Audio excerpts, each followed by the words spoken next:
Welcome back to Skyrim. I have finally arrived at the base of Solitude, and our goal is to get within its walls. But before I did that, I decided to stop down by the docks and pick something up from the East Empire Company. Now that I have that, let's climb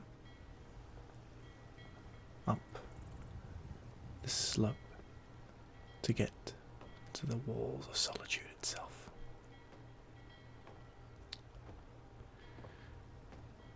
Here at the base is the dockyard of Solitude, a separate structure below the capital city of Skyrim itself. Beneath that bridge is a system of hoists and tunnels that lead into the capital,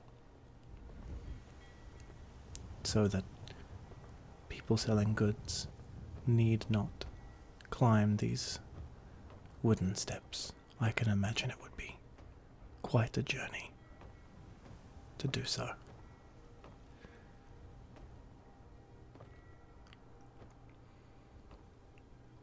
I didn't get my horse back, sadly. And while that is a little disappointing, I think perhaps the man needed it more than me.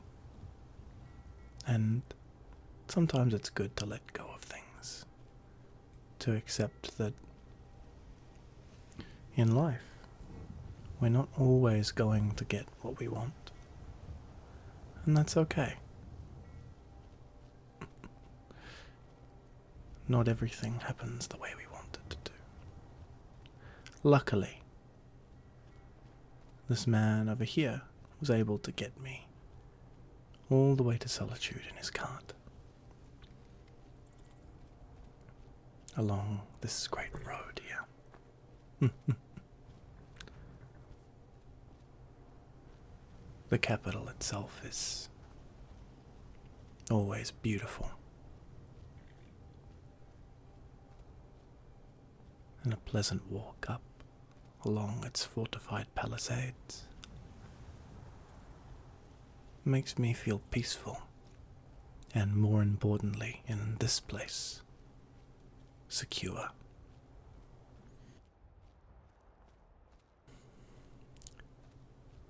This is not a safe place to be, Skyrim, but that's okay.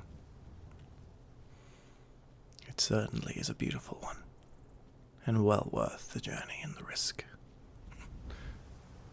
You can see the butterflies coming through, and the birds across the dockyards.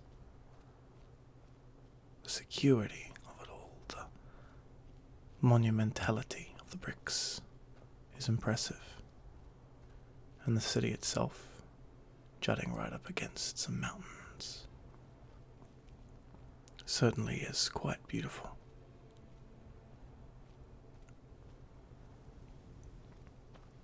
In we go to Solitude.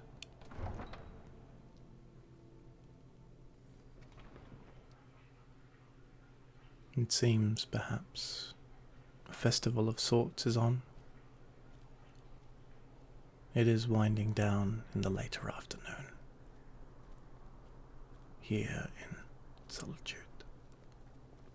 The city is lined with small garden beds and herbs and all manners of things. Here lie the markets, which are winding down for the evening.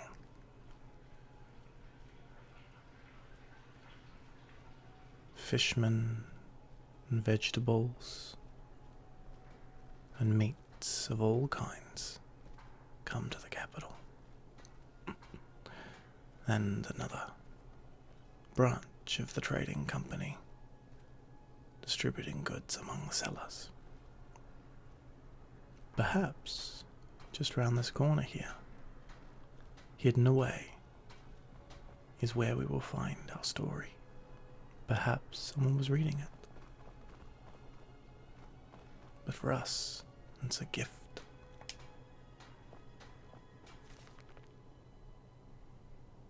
A Brief History of the Empire, Part 3, by, I still cannot pronounce that, an imperial historian. The first volume of this series told in brief the story of the succession of the first 8 emperors of the Septim dynasty, from Tiber the Septim I to Kintra II. The second volume described the War of the Red Diamond and the 6 emperors that followed its aftermath, from Uriel III to Kaseyanda.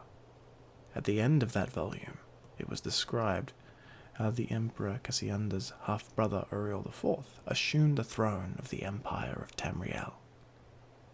It will be recalled that Uriel IV was not a Septim by birth. His mother, though she reigned as empress for many years, was a dark elf, married to a true Septim emperor, Pelagius Septim III. Uriel's father was actually Katira's consort after Pelagius's death, a Breton nobleman named Guriel Lariat. Before taking the throne of the empire, Kaseyanda had ruled the kingdom of Wayrest, but poor health had forced him to retire. Kaseyanda had no children, so he legally adopted his half-brother, Uriel, and abdicated the kingdom. 7 years later, he inherited the empire at the death of his mother, and 3 years after that, Uriel once again found himself the recipient of Kaseyanda's inheritance. Uriel IV's reign was a long and difficult one, despite being a legally adopted member of the Septim family, and despite the Lariat family's high position indeed. There were many distant cousins of the Septims. Few of the elder council could be persuaded to accept him fully as a blood descendant of Tiber. The council had assumed much responsibility during Katira's long reign, and Kaseyanda's short one, and a strong-willed alien monarch like Uriel IV found it impossible to command their unswavering fealty. Time and again, the council and the emperor were at odds, and time and again the council won the battles. Since the days of Pelagius Septim II, the elder council had consisted of the wealthiest men and women of the empire, and the power they wielded was conclusive. The council's last victory over Uriel IV was posthumous. Adarak Septim, Uriel IV's son, was disinherited by vote of the council, and a cousin more closely related to the original Septim line was proclaimed Sepphoris II in the Third Era 247. For the first 9 years of Sepphoris II's reign, those loyal to Adarak Septim battled the imperial forces. In an act that the sage Eridan called Tiber Septim's heart beating no more, the council granted Adarak Septim the higher-up kingdom of Shornhelm to the end of the war, and Adarak Septim's descendants still rule there. By and large, Sepphoris II had foes that demanded more of his attention than Adarak. From out of a cinnamon chimeran nightmare, in the words of Erantine, a man who called himself Camoran usurper led an army of Daedra and undead warriors on a rampage through Valenwood, conquering kingdom after kingdom.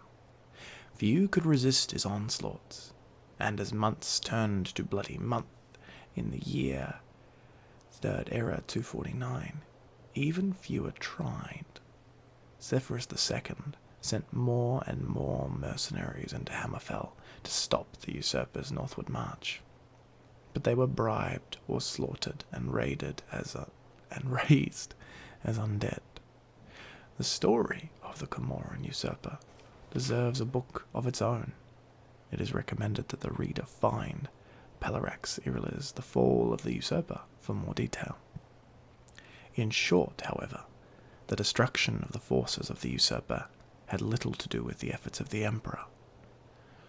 The result was a great regional victory and an increase in hostility towards the seemingly ineffectuous empire.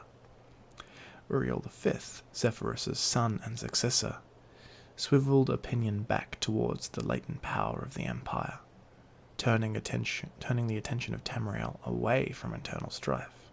Uriel V embarked on a series of invasions, beginning almost from the moment he took the throne in the Third Era, 268. Uriel V conquered Rossiera in 271, Cathnoque in 276, Yenelsia in 279, and Esaroniet in 284. In the Third Era, 288, he embarked on his most ambitious enterprise, the invasion of the continent kingdom of Akavir. This ultimately proved a failure, for 2 years later, Emperor Uriel V was killed in Akavir on the battlefield of Enoth. Nevertheless, he holds a reputation second only to Tiber as one of the 2 great warrior emperors of Tamriel.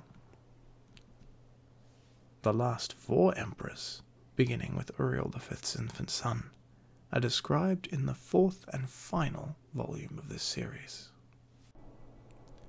This ends our readings for now. The last of the books we were aiming to read. And now, in the beautiful afternoon weather, I am going to take you somewhere with a view before I say goodbye for now. The top of this winding staircase leads to the entrance to a fort, but more importantly, it leads to a view.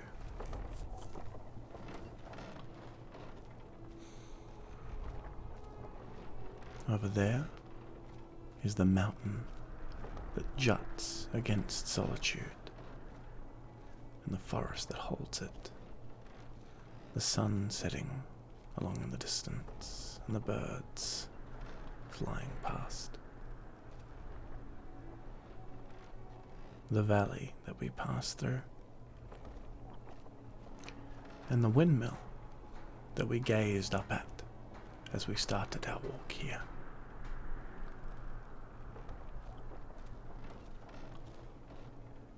Out across the city, we can see a graveyard of the wealthy and the powerful, and the Bard's College up atop that spire. Behind it is an ancient Daedric statue atop a mountain, and beyond that, deep in the distance, is Winterhold College, perched, hanging off another cliff in the far north. As we say goodbye, I thought you should see it, the beauty of Solitude. Thank you very, very much for watching,